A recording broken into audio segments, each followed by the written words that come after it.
અને સમાચારની વાત કરીએ નવસારીથી જાણકારી મળી રહી છે કે જ્યાં સ્ટેશન વિસ્તારમાં એક મોટો ભૂવો પડ્યો છે। રિઝર્વેશન કાઉન્ટરની બહારની તરફ જ 15 થી 20 ફૂટનો ભૂવો પડી ગયો। રિક્ષા ચાલકોએ સમય સૂચકતા વાપરી રસ્તો બંધ કરતા જાનહાનિ ટળી છે। રેલવે સ્ટેશન બહારનો અતિવ્યસ્ત રસ્તો હવે બંધ છે। પાલિકાની કામગીરી સામે આ ઘટનાએ સવાલો સર્જ્યા છે।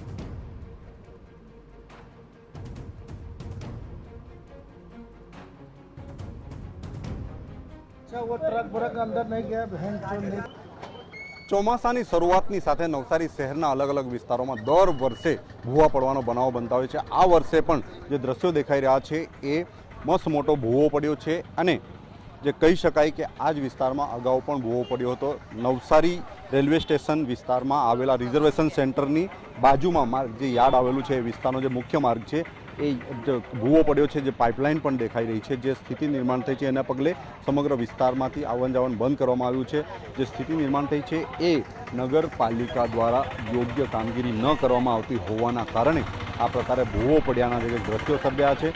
નવસારી શહેરના અલગ અલગ વિસ્તારોમાં દર વર્ષે આ પ્રકારની સ્થિતિ નિર્માણ થતી હોય છે, પરંતુ જે નગરપાલિકા છે નગરપાલિકા દ્વારા યોગ્ય કામગીરી અને વિસ્તારને ધ્યાનમાં રાખીને કે સર્વે કરીને આ પ્રકારે ભૂવા ન પડે એની તકેદારી રાખવાની હોય છે, પરંતુ કરવામાં આવતી નથી। હાલ જે કંઈક ઘોડા છૂટી ગયા બાદ તબેલાને તાળા મારવા જેવી સ્થિતિ ઊભી કરી જે દ્રશ્યો દેખાઈ રહ્યા છે એ ભૂવો પૂરવા માટેની જે કંઈક સામગ્રી લાવીને જે કંઈક પાલિકાના જે કંઈક અધિકારીઓ છે એ કામ પર પહોંચી ગયા છે, પરંતુ હાલ જે સ્થિતિ નિર્માણ થઈ છે સમગ્ર રસ્તો બંધ થઈ ગયો છે, જેને લઈને જે કંઈક લોકો છે એમણે સમસ્યાનો સામનો કરવો પડશે। ખાસ કરીને જે આ જે ભૂવો પડ્યો છે એ ભૂવો નવસારી નગરપાલિકાના અધિકારીઓની જે કંઈક કામગીરી છે એની સામે સવાલ ઊભો કરી રહ્યો છે।